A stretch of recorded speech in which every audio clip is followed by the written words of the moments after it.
안녕하세요. 사랑하는 성도님, 승리의 주님이 우리와 함께 하십니다. 우리와 함께 하시는 주님을 찬양합니다. 기도합시다. 하나님 고맙습니다. 오늘도 저희들은 주님을 기대하고 또 바라며 말씀 앞에 섭니다. 매일 주시는 말씀이 저희들을 살리고 저희들을 변화시키고 또 저희들이 의지하고 나아갈 그러한 삶의 길이 되시니 너무도 감사합니다. 오늘도 주님의 말씀 앞에 선 저희들에게 주님의 거룩하신 뜻을 열어 보여주시며 주님의 마음을 깨닫게 하시고 저희들이 오늘도 주님의 말씀 품고 믿음의 길 승리하며 나갈 수 있도록 인도하여 주시옵소서. 예수님 이름으로 기도합니다. 아멘. 네, 오늘 말씀은 사사기 7장 15절에서 25절까지입니다. 기드온이 그 꿈과 해몽하는 말을 듣고 경배하며 이스라엘 진영으로 돌아와 이르되 일어나라, 여호와께서 미디안과 그 모든 진영을 너희 손에 넘겨주셨느니라 하고 300명을 세 대로 나누어 각 손에 나팔과 빈 항아리를 들리고 항아리 안에는 횃불을 감추게 하고 그들에게 이르되 너희는 나만 보고 내가 하는 대로 하되 내가 그 진영 근처에 이르러 내가 하는 대로 너희도 그리하여 나와 나를 따르는 자가 다 나팔을 불거든 너희도 모든 진영 주위에서 나팔을 불며 이르기를 여호와를 위하라, 기드온을 위하라 하라 하니라. 기드온과 그와 함께한 100명이 이경 초에 진영 근처에 이른즉 바로 파수꾼들을 교대한 때라. 그들이 나팔을 불며 손에 가졌던 항아리를 부수니라. 세 대가 나팔을 불며 항아리를 부수고 왼손에 횃불을 들고 오른손에 나팔을 들어 불며 외쳐 이르되 여호와와 기드온의 칼이다 하고 각기 제자리에 서서 그 진영을 에워싸매 그 온 진영의 군사들이 뛰고 부르짖으며 도망하였는데 300명이 나팔을 불 때에 여호와께서 그 온 진영에서 친구끼리 칼로 치게 하심으로 적군이 도망하여 스레라의 벳시다에 이르고 또 답밭에 가까운 아벨무홀라의 경계에 이르렀으며 이스라엘 사람들은 납달리와 아셀과 온 므낫세에서부터 부름을 받고 미디안을 추격하였더라. 기드온이 사자들을 보내어 에브라임 온 산지로 두루 다니게 하여 이르기를 내려와서 미디안을 치고 그들을 앞질러 벳바라와 요단강에 이르는 수로를 점령하라 하매 이에 에브라임 사람들이 다 모여 벳바라와 요단강에 이르는 수로를 점령하고 또 미디안의 두 방백 오렙과 스웹을 사로잡아 오렙은 오렙 바위에서 죽이고 스웹은 스웹 포도주 틀에서 죽이고 미디안을 추격하였고 오렙과 스웹의 머리를 요단강 건너편에서 기드온에게 가져왔더라. 아멘.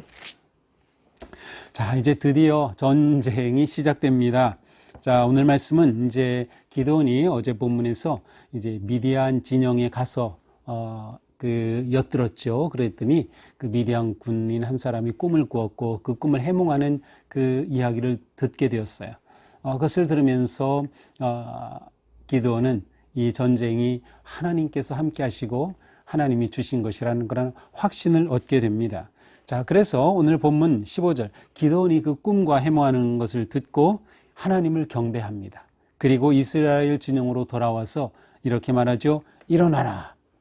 일어나라. 이 말 자체는 이제 전투가 시작된다. 그러한 것을 알리는 명령이라고 볼 수 있습니다. 그렇게 나약하고 소극적이고 두려움이 많던 기드온이 드디어 용기 백배하여 일어나라 라고 외칩니다. 여호와께서 미디안과 그 모든 진영을 너희 손에 넘겨주셨느니라. 우리 손에 넘겨주셨다. 그러니 이제 우리가 나가자라고 그들을 일으킵니다. 여기서 여호와께서 그 모든 진영을 너희 손에 넘겨주셨다라고 하는 이 표현은 사실 이 7장에서 반복되는 표현 중에 하나입니다. 오늘 이 본문에 이렇게 나오지만 우리는 어제 9절에서도 보니까 내가 그것을 네 손에 넘겨주었느니라 이러한 표현이 나오죠. 또 14절에도 그 모든 진영을 그의 손에 넘겨주셨느니라. 하나님께서 넘겨주셨다는 겁니다. 이 전쟁은 하나님이 컨트롤하신다. 하나님이 이 전쟁의 모든 것을 주관하신다라고 하는 거죠. 자, 이렇게 하면서 기드온은 이제 300명의 그 군사를 셋으로 나눕니다. 100명씩 나누었겠죠. 그래서 그 손에 나팔과 항아리를 들립니다. 나팔은 이미 우리가 어제 본문에서 봤죠. 항아리도 봤죠. 근데 이 항아리는 원래 음식을 담는 그러한 용기였을 텐데 이 항아리를 들리고 어떻게 합니까? 빈 항아리를 만들고 그곳에 횃불을 감추게 됩니다. 그리고서 그들에게 말하죠. 내가 하는 대로 너희 그대로 따라하기만 하면 된다. 그리고서는 나팔을 불면 너희도 나팔을 불고 그리고 행하는 모습을 그대로 봐라. 그러면서 그들에게 말하죠. 여호와를 위하라, 기돈을 위하라 이렇게 크게 외치라고 합니다. 그래서 기돈이 이제 그 100명과 함께 2경초 시간이죠. 2경, 1경, 2경, 3경 밤 전체를 이제 셋으로 나눠서 1경, 2경, 3경으로 했어요. 밤은 보통 저녁 6시에서 그 다음날 아침 6시까지를 밤으로 보통 계산했고요. 그러니까 12시간을 셋으로 나누면 4시간씩 되겠죠. 그래서 6시에서 10시까지가 1경, 10시에서 새벽 2시까지가 2경, 2시에서 6시까지가 3경입니다. 2경 초이니까 10시, 11시쯤입니다. 뭐 정확하게 시간을 말할 수 있는 건 아니지만 이쯤에 밤이 깊었을 때죠. 이제 한 진영에 이르러서 마침 이르렀는데 그 시간이 언젠가 하면 이 미디안 군대가 보초가 서로 교대할 시간입니다. 자, 그러니까 서로 교대하는 시간이니까 좀 어수선하고 경계가 좀 이렇게 무너질 수 있는 그러한 시간이죠. 자, 그 순간 그들이 나팔을 불며 손에 가졌던 항아리를 부숩니다. 자, 이 300명의 군사는 미디안 진영을 둘러싸서 300명으로 얼마나 둘러쌀 수 있을지는 모르지만 더군다나 13만 5천 명이라면 엄청 많은데 어쨌든 이 100명씩 셋으로 둘러싸서 나팔을 불고 항아리를 깨뜨립니다. 20절 셋으로 나눈 그 300명의 군사들이 나팔을 불며 항아리를 부수고 왼손에 횃불 오른손에 나팔을 들어 불며 외쳐 이르되 여호와와 기돈의 칼이다 라고 외치게 됩니다. 자, 이렇게 되면 어떻게 되겠어요? 이제 미디안에 깊이 잠들었던 이 미디안의 군사들이 깜짝 놀랍니다. 나팔 소리가 나지 깨서 보니까 횃불이 사방에 있지. 그것을 보면서 야, 적군이 쳐들어왔구나. 큰일 났다. 라고 그들은 깜짝 놀라서 일어나지만 누가 누군지 밤이니까 분간하기가 어려워요. 게다가 사방에서 나팔 소리가 나고 횃불이 보이고 하니까 자기들끼리 누가 적군인지도 구분할 수 없이 그렇게 자기들끼리 22절에 보니까 친구끼리 칼로 치게 하심으로 서로 적으로 오인해서 서로가 서로를 죽이는 전쟁이 된 셈이에요. 이렇게 되어 많은 군사가 죽게 됩니다. 그리고 살아남은 사람들은 도망하게 되죠. 22절에 보니까 여러 지역이 나와요. 스레라, 벳시다, 또 답밭, 아벨, 무홀라 뭐 여러 나오는데 이 지명들은 지금 어디인지 정확히 사실 알 수 없는 지역이고 대략 어디쯤이다. 그러니까 이스라엘 요단강 북쪽 에 있는 그 므낫세 지파, 에브라임 지파가 있던 그 부분이라는 정도로만 우리는 이해를 할 수 있습니다. 자, 그러니까 이 미디안 군사들의 살아남은 자들은 이제 동쪽에 있는 요단강을 건너서 도망가려고 하는 것이죠. 자, 이렇게 강을 건너서 도망하려고 하니까 어디를 차단하게 됐어 하면 되겠습니까? 그들의 퇴로를 차단하면 됩니다. 그들의 퇴로가 어디입니까? 24절에 보니 벳바라와 요단강이 이르는 수로를 점령하라. 여기서 수로는 바로 나루터를 말합니다. 그러니까 요단강을 건너게 될 나루터를 점령하라. 그들이 그곳으로밖에 가로날 수 없는 거죠. 그래서 바로 그 태도를 완전히 차단하게 됩니다. 자, 이때 기도는 23절에 보니까 이렇게 도망하는 적군들을 추격하기 위해서 사람들을 보냅니다. 어디로 보낸가 하면 납달리, 아셀, 므낫세 지파들에게 보내서 다시 군대를 모집한 셈이에요. 그들을 불러와서 그들이 미디안을 추격하게 합니다. 기돈의 300 용사는 진치고 있던 본진에서 이렇게 서로 자기들끼리 죽게 만드는 이러한 상황을 일으켰고 또 나머지 그들을 불러서 도망하는 그러한 미디안 군대를 추격하게 합니다. 더 나가서 24절 사자를 에브라임 산지로 두루 다니게 하면서 내려와 미디안을 치도록 그렇게 합니다. 그래서 그들이 내려와서 요단강에 이르는 수로를 딱 점령하게 되죠. 그리고 미디안의 두 장수였던 오렙과 스앱을 잡아서 처단합니다. 오렙은 오렙 바위에서 죽였다. 또 스앱은 스앱 포도주 틀에서 죽였다. 그런데 사실은 오렙을 그 바위에서 죽였기 때문에 그 바위를 오렙 바위라고 부르는 거겠죠. 또 스앱을 이 포도주 틀에서 죽였기 때문에 바로 그 포도주 틀을 스앱 포도주 틀이라 불렀을 것입니다. 이렇게 하여 오렙과 스앱을 죽이고 그 머리를 잘라서 기드온에게로 가져왔습니다. 자, 이렇게 기드온이 이끈 군대가 300명이 13만 5천 명이나 되는 엄청난 군대를 물리쳐 승리하는 그러한 영광을 누리게 됩니다. 자, 오늘 본문엔 나오지 않지만 실제로 이날 13만 5천 명 중에서 12만 명을 무찔렀어요. 그러니까 8장 10절에 보니까 12만 명이 죽고 남은 자가 15,000명입니다. 엄청난 승리를 거둔 것이죠. 이렇게 대승리를 거두는 그러한 놀라운 일을 기드온이 이끌게 되었던 것이죠. 자, 오늘 본문을 쭉 보면서 우리는 무엇보다 기드온 군대가 이 전투에 임할 때 손에 무엇이 있었습니까? 횃불과 나팔과 횃불이 담긴 항아리입니다. 그들의 손에 뭐가 있어야 되죠? 칼과 방패와 창이 있어야 되겠죠. 물론 이들이 철기 문화는 아직 아니기 때문에 미디안에게 밀리지만 그러나 그들의 나름의 방패, 칼, 그들의 창, 죽창이라도 있어야 되고 전쟁의 무기가 있어야겠죠. 그러나 그들의 손에 들린 것은 그것이 아니라 나팔과 항아리였습니다. 무엇을 말합니까? 하나님의 전투, 하나님의 전쟁은 어떤 무기가 중요하냐가 아니라 하나님께 온전히 순종하느냐가 중요하다는 것을 보여줍니다. 그들이 기드온에게 아니 우리가 이거 가지고 무슨 싸움을 합니까? 그렇게 말하지 않고 그대로 따랐어요. 이해가 되지 않지만 이거로 무슨 전쟁을 할까? 저 14만 5천 명과 잽도 안 되는데 그러나 순종만이 승리의 길이라고 하는 것이죠. 그렇습니다.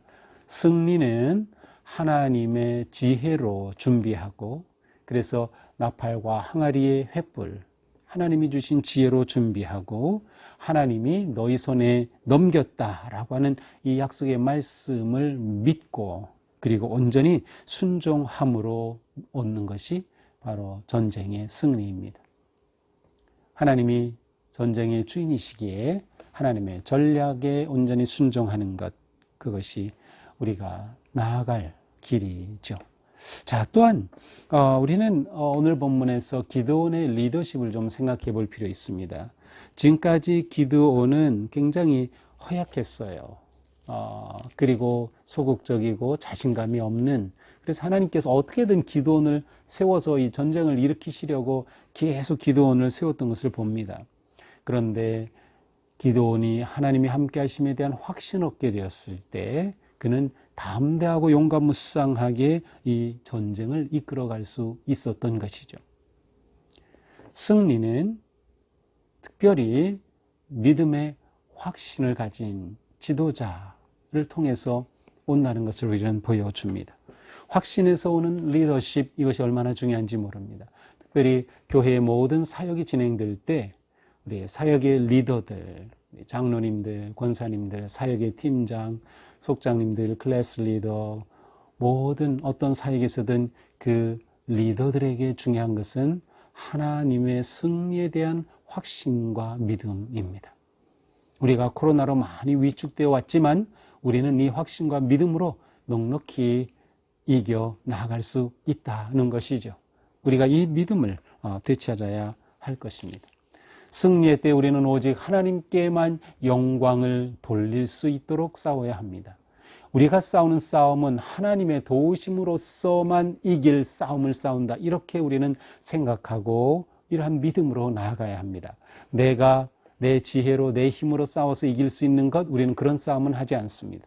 하나님의 도우심으로만 승리할 수 있는 싸움을 우리는 믿음으로 싸우는 것이죠. 그러한 점에서 오늘 본문에서 약간 좀 아쉬운 점은 기드온이 이러한 말을 한 거죠. 나팔을 불면서 뭐라고 외치라고 합니까? 여호와를 위하라, 기드온을 위하라 하라, 이렇게 했어요. 여호와를 위하라, 기드온을 위하라. 여호와를 위하라, 여기까지만 딱 했으면 좋았겠는데 기드온을 위하라라고 했어요. 이것은 기드온의 부족한 점이었어요.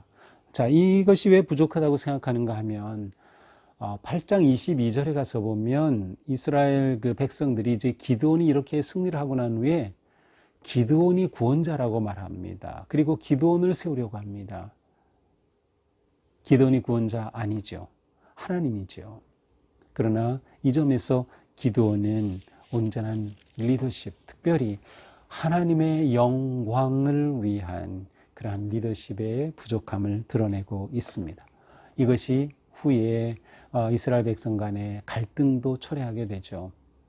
이 말씀을, 이러한 모습을 보면서 우리는 승리의 때는 오직 하나님께 영광을 돌리는 때다. 하나님의 이름만이 높임을 받을 때다. 그래서 우리가 섬길 때, 또 모든 사역에서 지도자로 섬길 때 이 점을 늘 주의해야 합니다. 물론 우리는 서로를 격려하고요, 서로를 세워주고 또 서로를 칭찬하는 것은 잘해야 합니다. 하지만 영광은 하나님께다라는 것을 잊으면 안 되겠습니다. 오늘 말씀을 보면서 오늘 우리의 하루 사는 동안에 하나님이 우리와 함께 하신다. 하나님이 함께 하시는 우리는 어떠한 길이라도 담대하게 승리로 나아갈 수 있다. 우리는 오직 주님께 순종하고 주님을 따르면 된다. 때때로 우리가 이해할 수 없는 어려움을 만나고 이해할 수 없는 고통을 만날 수 있지만 그때도 변함없이 끝까지 하나님을 신뢰하며 충성한다면 우리의 삶은 주님의 은혜와 능력 안에서 견고하게 또 승리하는 길로 나아가게 될 것입니다. 그 기쁨이 우리 삶에 넘치기를 주님의 이름으로 축복합니다. 기도합시다. 하나님, 오늘 말씀을 보면서 정말 하나님의 말씀으로 의지하고 하나님의 전략과 하나님의 방법을 따르는 것이 진정한 승리의 길임을 깨닫습니다. 주님, 저희들은 전투에서 우리가 가지고 있는 실력, 우리가 가지고 있는 경제력, 우리가 가지고 있는 전력을 자꾸 계산하려고 하지만 그 무엇보다 중요한 것은 오직 하나님께 순종하는 믿음의 헌신임을 봅니다. 주님, 저희에게 그러한 믿음, 그러한 헌신을 허락하여 주시옵소서. 오직 주님을 의지하고 신뢰하는 믿음으로 담대하게 나아가 싸워 승리하는 저희들이 되게 하여 주시옵소서. 확신으로 나아가는 저희들의 삶이 자녀들에게 본이 되고 또한 다른 성도들에게 본이 되며 하나님의 영광을 가져오는 승리의 길로 나아가는 우리 모두가 되게 하여 주시옵소서. 예수님 이름으로 기도합니다. 아멘. 네, 오늘도 함께 하시는 주님, 능력의 손 꼭 잡고 승리의 길을 기쁘게 나아가는 우리가 되기를 축복합니다. 사랑합니다.